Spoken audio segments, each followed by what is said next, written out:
Hello everyone, this problem is from Elements of Chemical Reaction Engineering, 4th edition, chapter 4, number 14.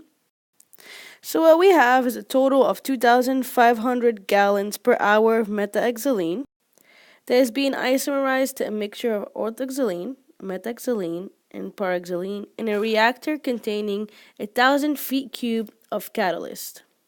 Now this reaction is at a temperature of 750 degrees Fahrenheit and a pressure of 300 psig. It is being said that under these conditions, 37% of metaxylene fed to the reactor is isomerized.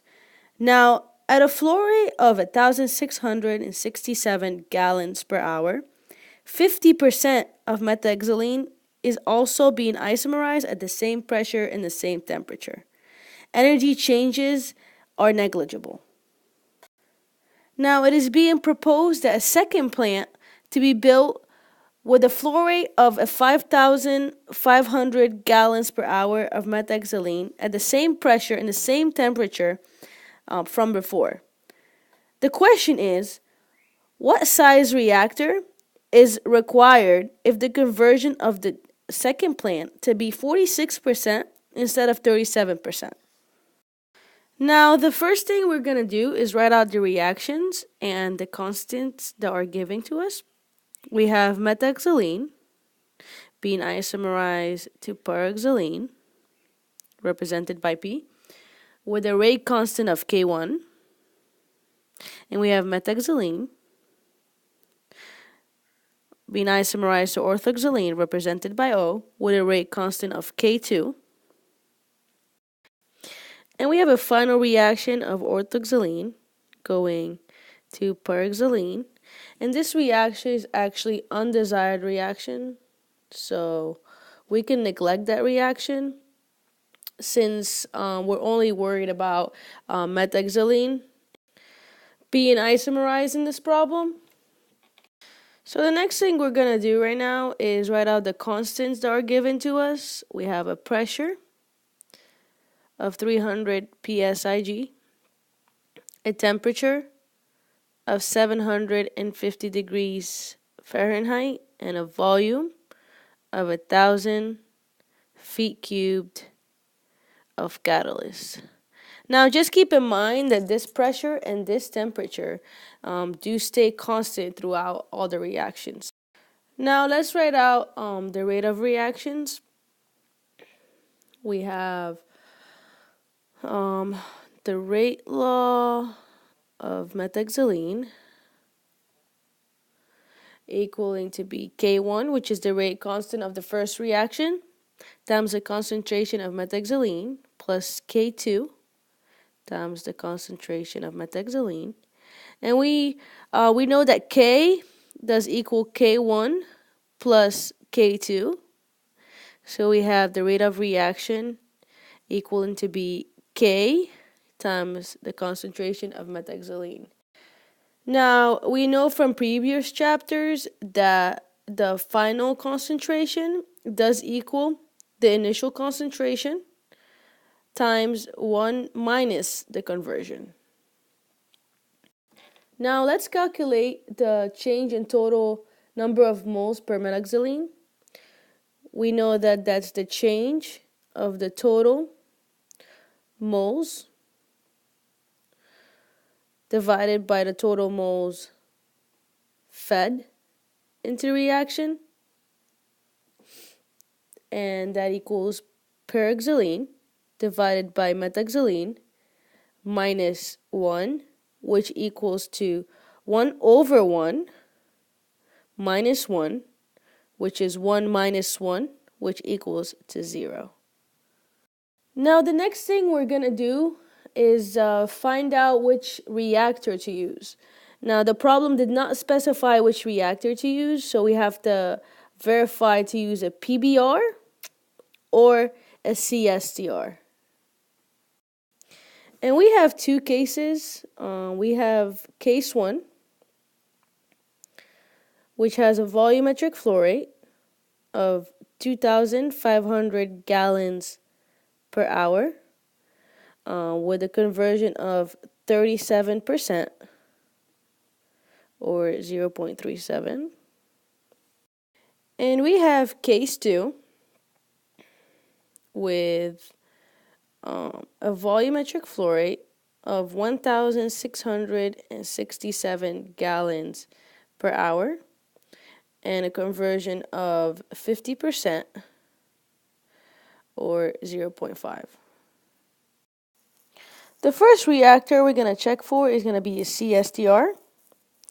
And we know from previous chapters that the CSTR equation is going to be the flow rate of the initial, which is methoxylene in our case, times the conversion, times the concentration initially, times the conversion, which equals to the rate of reaction times the volume.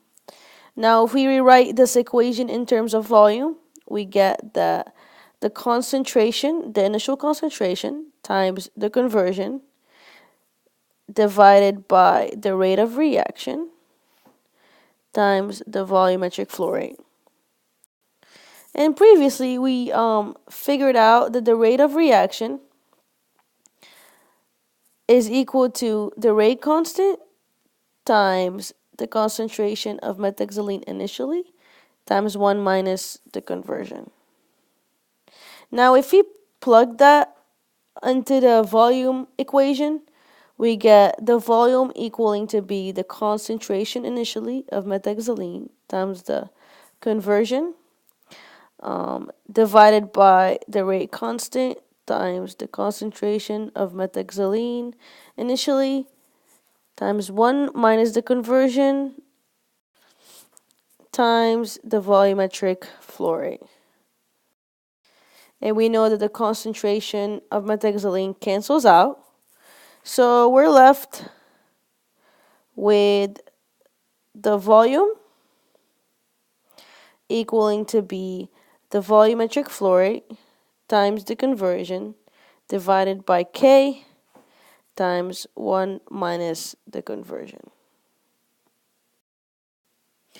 Now we know that K has units of 1 over time and volume has units of gallons. So if you multiply V times K, we have volumetric flow rate times the conversion times 1 minus the conversion. And we did that because we do not know the value of K. So we're going to equate this side of the equation. So if we plug in numbers, we have V times K for the first case is equal to the volumetric flow rate, which is 2,500 gallons per hour, times the conversion, which is 37%, divided by 1 minus 37%. And this value is actually equal to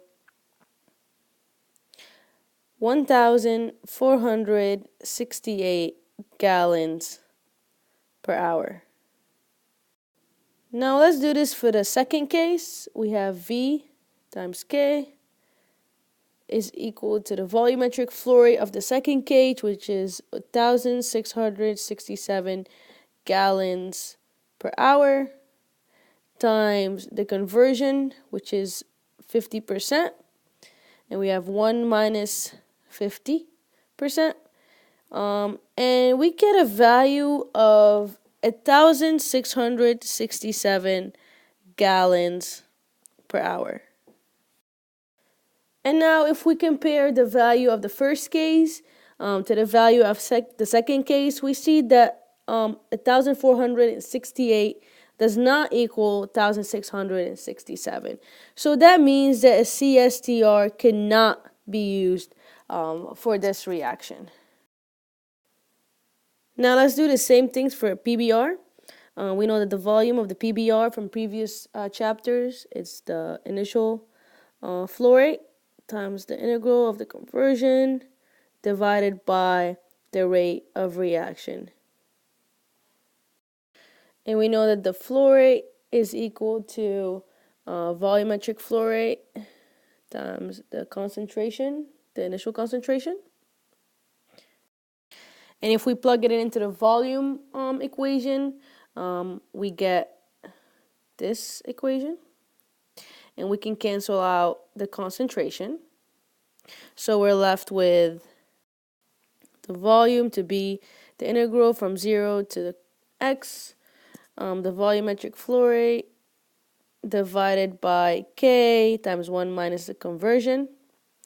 And if we take the integral, we get the volumetric flow rate divided by k times the natural log of 1 minus x. Now let's do the same thing for this equation as before. If we multiply by k, for the first case, the volumetric flow rate, natural log of 1 minus x, and we plug in numbers. For the first case, we get a value of 1,155 gallons per hour. Now let's do the same things for a second case. A volumetric flow rate of 1,667 gallons per hour. Natural log of 1 minus 0.5. We get a value of 1,155 gallons per hour. And we see that our first case does equal our second case, which means that a PBR is the appropriate reactor for this reaction. Now let's calculate the volume for the second plant for a conversion of 0.46. Let's first calculate the rate constant K, and that equals to the volumetric flow rate divided by the volume, and that equals to 1,155 gallons per hour divided by 1,000 feet cubed of catalyst, which gives us a value of 1.155 gallons per hour feet cubed of catalyst. Now let's calculate the reactor size for the second plant from the value calculated. And the volume, just like before, is equal to the volumetric flow rate times the natural log of 1 minus x divided by k. So we have this calculated, we already have this, and we have the conversion of the new plant. And we've plugged in these values. We have 5,500 gallons per hour times the natural log of 1 minus 0.46 divided by K that just got calculated, which is 1.155 gallons per hour feet cubed of catalyst. And if we plug this into the calculator and we calculate it, we get a final value of 2,934 feet cubed of catalyst. So this means for our second plant with a volumetric flow rate of 5,500 gallons per hour and a conversion of 46% instead of a 37%, we have a volume of 2,934 feet cubed of catalyst.